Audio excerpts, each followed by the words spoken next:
Ang bagyo, pinagbabawa ng papunta. Hindi ka po alam mo makakamatay ka dito sa Kapalungga. Kay Maricel Aquino. Shirley sa Pumay. Sino ka ba? Ayun, sama ko na sila mga si Lando. Ano ba nga ito? Basta. Yes, tayo lang naman dito. Ganito nga siya sa akin. Ganito magbahagi ng buhay. Napakabilis naman yata kung magagantong ko sa'yo. Ay, sa bagay na naman. Ang kakilala lang natin, nagkaganto ko sa'yo kung ano ito. Bakit ako nandito? Pasensya kanina. Ano siya nang gagawin dito eh. Inapatagbo ako doon. Ano ba sa... Ay, alam. May alam. Ito yung mama. Demo, Alam mo yung sinasabi ko sa inyo. Dahil yan, ito nyo. Hindi kayo dapat. Jessica. Alam ko tulog ko yan. Sige ba yung pangalan ko kanina? Pag-awa. Nakakagulat ka nga eh. Sorry. Medyo, nag-aalala din ako sa'yo. Napakadelikadong lugar ito. Buti na, hindi kita nasunod. Ay, nanonood. Tama yung ito yan. Ay, nanonood. Bakit ka naman mag-aalala? Sino ka bang gagawin dyan? Naglalakad lang ako nakikita. Ay, wala. Gutom lang to. Wala, gutom lang to. Pero, maganda din ang lugar na ito, di ba? Walang tao, di ba? Kaya patahimik. Huwag yung sumigaw. Huwag yung magbato ng mga dito. Yun nga ang ginagawa ko dito. Nag-iisa na yun. Kung sa atin mo sa ating social na pinapagawin. Inis. Tingnan mo ngayon sa pinagawa.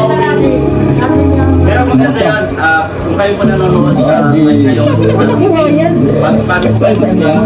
Alam mo naman na handa pa yung gusto ng galing kulay. Ang ilaw na.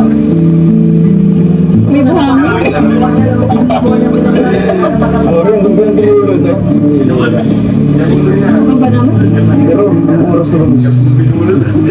Maganda ka mo. Sis, hindi. Ano yan? Namatay tayo. Ano bakit? Reaction. Tara na. Bang mabutan tayo dito ni Senyor.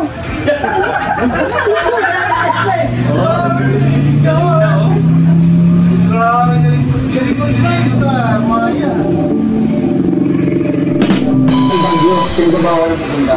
Hindi ka po alam mo makakamatay ka dito sa Kapalungga. Kay Maricel Aquino. Shirley sa Pumay. Sino ka ba? Ayun, sama ko na sila mga si Lando. Ano ba nga ito? Ganito magbahagi ng buhay. Napakabilis naman yata kung magagantong ko sa'yo. Ay, sa bagay na naman. Ang kakilala lang natin, nagkaganto ko sa'yo kung ano ito. Bakit ako nandito? Pasensya kanina. Ano siya nang gagawin dito eh. Inapatagbo ako doon. Ano ba sa... Ay, alam. May alam. Ito yung mama. Demo, Alam mo yung sinasabi ko sa inyo. Dahil yan, ito nyo. Hindi kayo dapat. Jessica. Alam ko tulog ko yan. Sige ba yung pangalan ko kanina? Pag-awa. Nakakagulat ka nga eh. Sorry. Medyo, nag-aalala din ako sa'yo. Napakadelikadong lugar ito. Buti na, hindi kita nasunod. Ay, nanonood. Tama yung ito yan. Ay, nanonood. Bakit ka naman mag-aalala? Sino ka bang gagawin dyan? Naglalakad lang ako nakikita mo naman, di ba? Pasensya na nasobrahan yung pag-okay ko. Pero, grabe. Napanood ko Sayang ko yung imot ko dito eh. Oh, grabe. Salamat dahil hindi ako pa hinahanap si tatay ko doon. Hindi. Ubus na lang yung sweldo ngayon. Hindi ko naman sa tatay ang din. Ano naglalakad-lakad ako dyan kasi siyempre gutom na. Kaya nakita kita.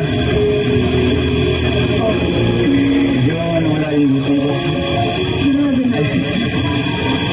Pero miss, ano bang mga alaala nandito? Anong nakakatandaan mo sa lugar na ito? Sa Christmas? Ba't gusto mong malaman? Baka may pagkakang share sa akin. Ang dami mo din eh. Nagtuting tayo, di ba? Kasi alam mo may problema ka talaga. Ba't alam mo? Mahuhula ka. Nasalamin ako dito, tingnan mo yung mukha ko dyan. Di ba? Ano? Tingnan mo ng konti. Di ba? Ang cute mo talaga kasi mo. Uy, ginilig siya. Sinabi niya na ganyan. Ano naman? Di naman. Ay, bulero ka. Pero totoo naman talaga. Kasi nakapalikod ka pa lang kanina, alam mo maganda ka na. Nag-aabot, sakit ka ng paa ko kanina. Nakutom ako doon, no? Buti hindi ko napakan yung ano doon. Gutom lang yan.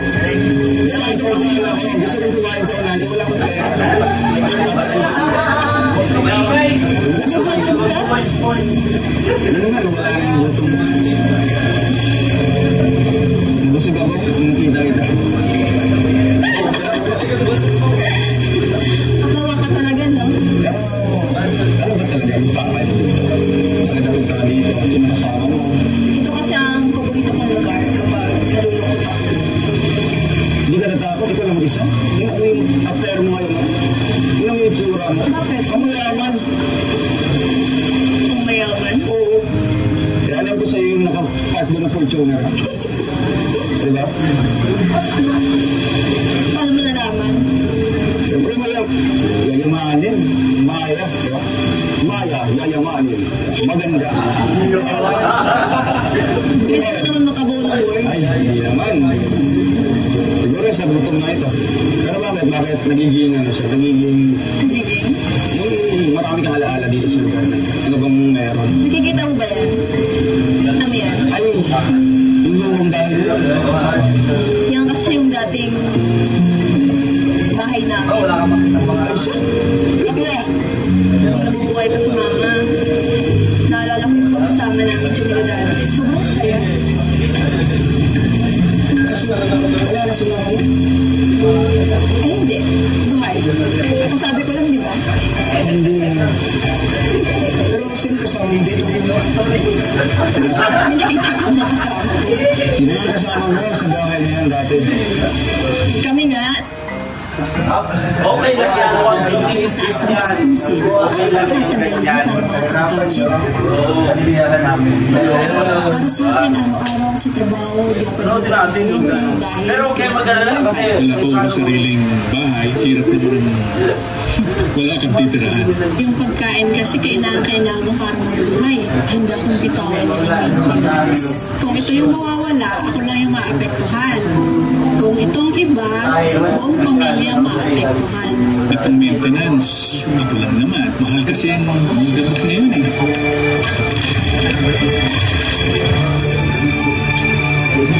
hello po!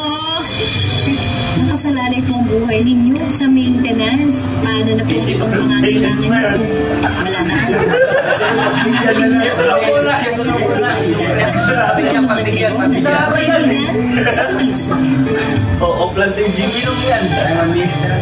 Oo, ayan. In a world where trust is everything, ProLife UK puts you at the center of everything. When I was diagnosed with cancer, I knew I made the right decision. Thankfully, I had gotten my ProLife UK policy when I was younger, and that helped cover my medical expenses when I needed it most, so I can focus on my recovery and my kids.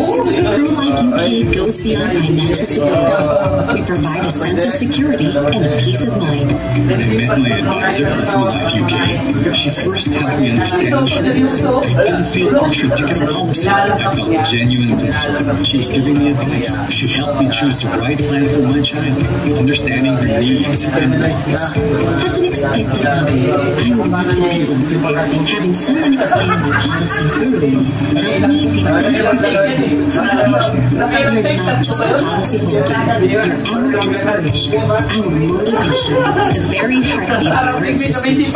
Because when we're secure, we're fulfilled, knowing we've made a difference in her life.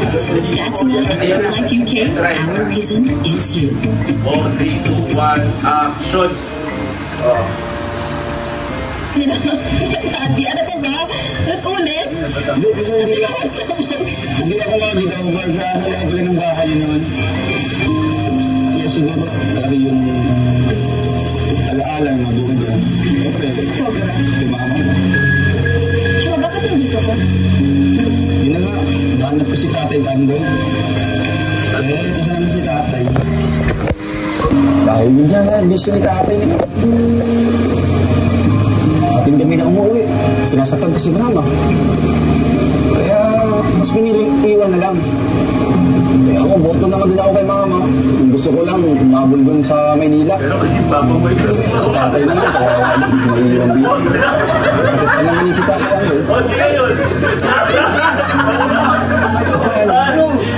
Magandang isip minsan na ibabudget ko yung perang sahod namin. Bili ko ng pagkain, bili ko ng ganito, bili ko ng pangailangan ko din.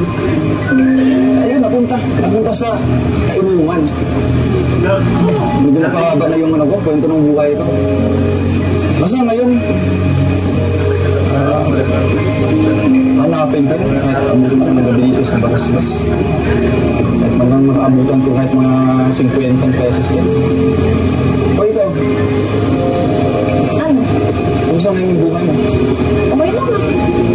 Simula ng pagkamatay ni mama mo, anong nangyari? Siyempre, itong malungkot. Yan ba kayo magkakapatid? Wala, ako na nga. Basta na tayo. Ako lang din. Kaya napakahirap sa tao.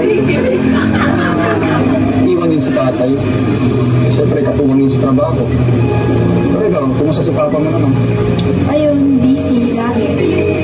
So malaking ano ba negosyo ni tatay? Marami ba pinagkakaabalahan niyo? Hindi maswerte ka. Pinanganak mo yaman. Diba? So bakit nagbuo ko yung mga? Ano bang problema mo dito? Ano bang mga inaalala mo ka? May bahay na kayo.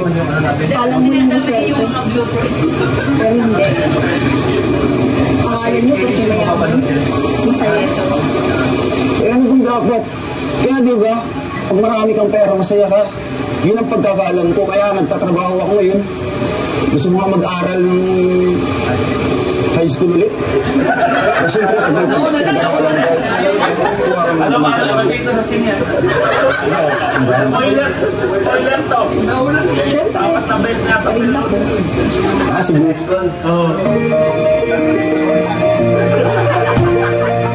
Pabalik sa Elgon. Talagang take tayo dito. Pero sa pagkakaalam ko, ikaw yung kapagmana ng yaman ng baka mo. Diba? Yung maswerte yun, mapapangasawa mo. Sino naman? Sana ako ngayon. Ay, wala. Binugutom lang to. Wala, gutom lang to. Pero, maganda din yung lugar na ito, diba? Walang tao, diba? Kaya, tahimik. Pwede yung sumigaw. Pwede yung magbato ng mga dito. Yung na ginagawa ko dito. Nag-iisip ko. Salamat. Alis. Tingnan nga yun sa tingnan mo. Pero maganda yan, kung kayo pa nanonood sa Oo, yan. Alam mo naman na ang labayan. You know, gusto ng galing kulay. Ang ilaw lang. May buhangin. Rin, doon po yung ulit. Ano ba naman? Pero, ang oras na ba? Magaling ka ng papa mo. Sus, hindi ako hanapin. Busy yun lagi po sa trabaho niya. Tsaka kung hanapin naman ako, wala naman siyang pakialam. Nasa tamang edad na ako. Pero miss, ilang taon ka na ba? Basta, Ilang taon na nga? ngayong taon, magtatapos na din ako ng pag-aaral. Wow, grabe. Sana ganyan Kaso din nga ako. lang, Bakit? nakaka-stress. Bakit na-stress ka? Nakaka-pressure. Kasi, after nung mga graduate, syempre, yung business. Hindi ko nga din na-enjoy. Kasi, after ko makapagtapos, trabaho ako. Kasi, yung body ko kasi, puro business siya eh. Puro negosyo. Ganun na lang. Siyempre, mas maganda yan sa'yo, di ba? Kasi, araw-araw nakikita, di ba? Kaya nang bilhin ko anong gusto mo. Ganyan ba? Di ba, mas maganda maraming pera.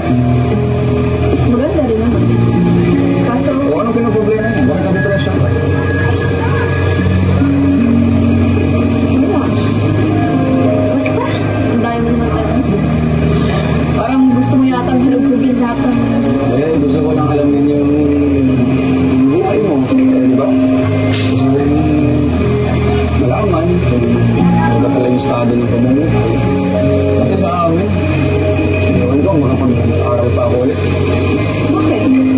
Oo nga mag-aral ng high school ulit kasi natapos. Eh, sa susunod na taon, magtatapos na sana ako ng kolehiyo. Eh, kagad na pala tayo. Yun ang problema. Nung pagkahiwalay nila mama at papa, eh, ginto lang ako sa pag-aaral. Siyempre, walang baon, walang paralan, walang pera, walang mahal sa trabaho sa papa. Problema ngayon. Ang dami ng problema kasi susunod na buwan, tatapos na may kontrata namin din sa construction. Kaya ko sana ako maghanap ng trabaho nito. Kaya bakit?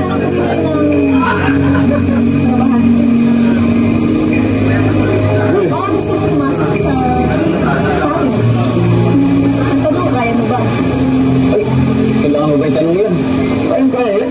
Anong mga napagdaan kong trabaho? Kita mo yung bagasbas, ang haba. Kami nagtrabaho niyan. Yung bahay niyo yun. Diyan kami trabaho ni Papa noon. Simulang bata pa ako, sinasama na ako ng Papa. Yung sa amin kasi, Hindi alam ang trabaho doon. hindi basta-basta yung pagkatrabaho sa amin. Siyempre, yung iba, di ba, pwede kang umalis ng basta lang sa trabaho. Kung kailan mo gustong umalis, kung kailan mo gusto mag-resign, pwede. Pero sa amin kasi, ano yung kontralo. Malaking construction kasi. Kasi yung malaking construction na company. Okay yan. Kaya mo ba? Kakayanin ko para sa inis. Diba? Tingnan na. Tayong pera, diba? Gusto ko yung kakayanin ko din ang mga pagsulong ng mga trabaho. Diba? Sa bagay, may point. Kaya, kailan ako magsisimula? Pwede naman bukas. Sige, ipapalam ako doon sa trabahoan namin ngayon. Sabi naman si Papa yung magtatapos na ano ngayon. Hagdanan na lang yung kulang ng bahay na. Tapos na yun. Kaya, buti na ako sa'yo. Magkano ba sa akin din? Tatanong agad kung magkano. Hindi ka pang nagsisimula. Siyempre, Magugulat ka na lang kung magkano. ay grabe mo. Excited na ako. Palagi ka bang andun sa construction site? Kasi gusto kitang makita araw-araw. Hindi. Gusto kitang, siyempre, makausap, di ba? Ganitong kwentuhan. Siyempre, minsan kapag walang masyadong ginagawa, siyempre, dinadalan mo. Push natin ang sustansya sa Pito. Make sustansya yung gravy made with Alaska milk. Mitsubishi experts. Force. Ayaw nyo, may Hindi na alam mo mga ginagawa namin mga building ko ng mga bahay. Basta ko yung whiskey. Kaya akabangan ko yan. Pagpunta mo doon. Bakit naman? Siyempre, gusto kitang makausap. Mapagpintuan. Gusto kitang makita. Ang ganda mo kasi. Grabe naman ito. Napakabilis mo naman yata. Nag-compliment na ako sa'yo. Sino ba naman hindi ka alam ng gagandahan sa'yo? Grabe, ang haba ang kwentuhan natin. Doon tayo kanina. Punta tayo dito. Ano ba talaga yung problema mo? Ba't napunta ka dito? Ay, kumuna na. Tara, doon tayo. Sige na nga. Huwag mo na yung party kasi papanoorin ko pa kayo yung video.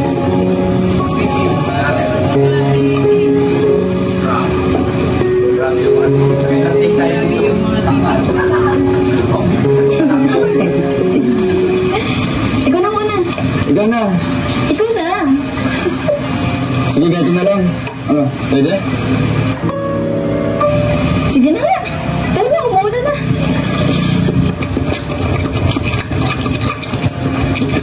Umulan talaga yan. Umulan talaga yan.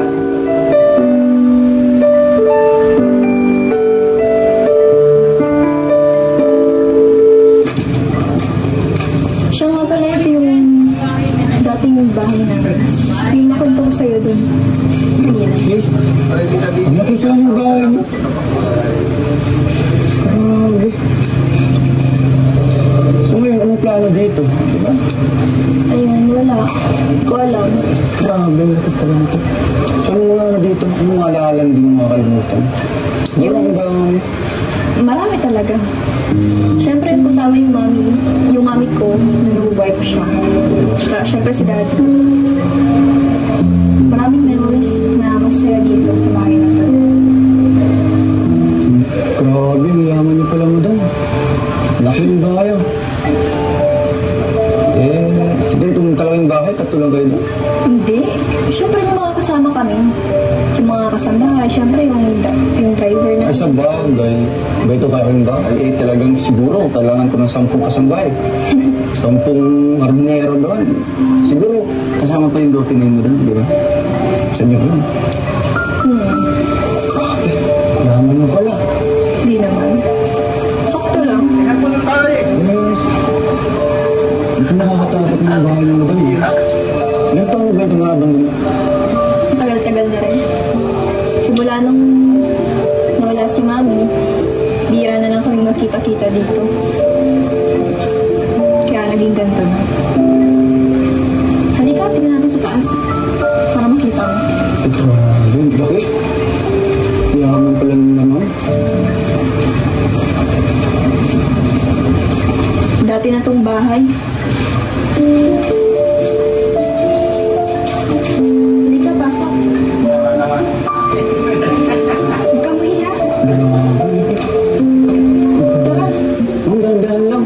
Ang dami mo na huwag kang matakot. Ay, grabe. Ang ganda pala dito. Wow.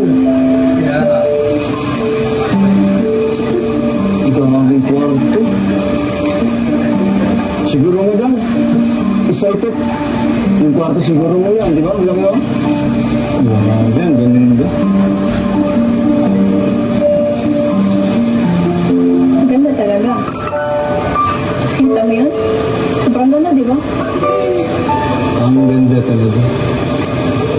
Siyempre. Ang ganda ng kasama ko. Bolero ka pala. Ano, gusto mong sabi ng totoo?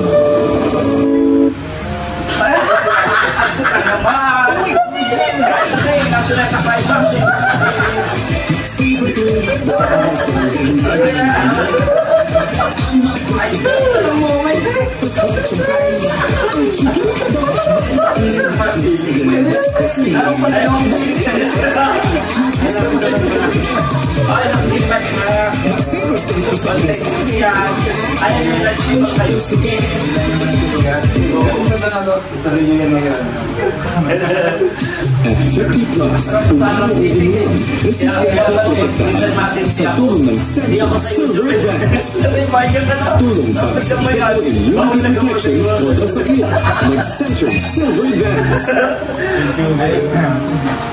Yan, alis yan. Parang-arang ka eh. Tinula. Abang na kami. Uy, kilig ko. Kaya pala kayo kilig kasi dito ang mga babae. No?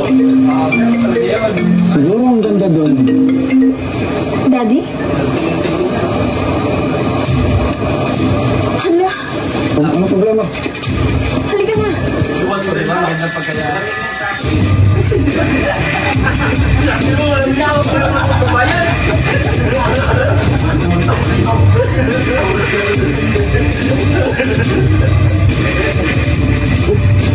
Bakit ba? Ano problema? Basta.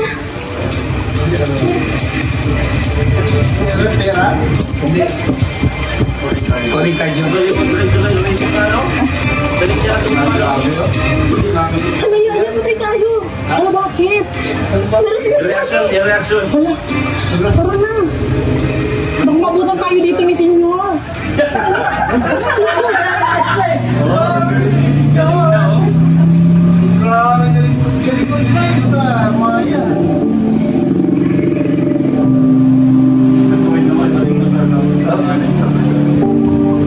Ay, salamat.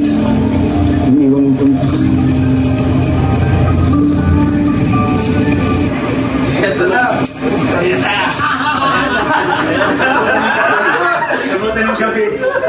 Inakot kami na natin yan. Dali, lasing ka naman. Akin na ito. Akin na. Dahil sa alat na ito. Sirang-sira na yung buhay mo. Sa akin, naman. Ano bang problema na guys? Huwag mo kang... Sumama ka na wala. Dito pa ako anak mo. Huwag mo kang pag-ialaman. Ay, nakakala yung nanay mo ko. Iyan ang nanay. Ay, si nanay mo wala. Dito pa ako. Kasama mo. Lumala ka doon. Lumala ka. Alam niyo ba kung sino yun? Ano ba yung bisyo na yan? Dahil dito lang ako. Sinabi ko pag Ayos ang pag-iramdam pag natay mo. Hindi mo kaya yung ginawa ng nanay mo. Hindi mo ito. Buta mo siya sa akin ito. Magbabago ang buhay ko. Sila lang ang buhay ko. Mamamulay ang buhay ko. Mahal naman ang kasama mo. Huwag mo ng pag-ialaman. Alas lang sila. Kasi na yung anak. magsasalita ka talaga dyan dapat. Kasi na. Makamasin na to eh. Kasi wala na ang anak. Kasi nung nakatayo na siya noon. Nakatayo yun. Ayun na.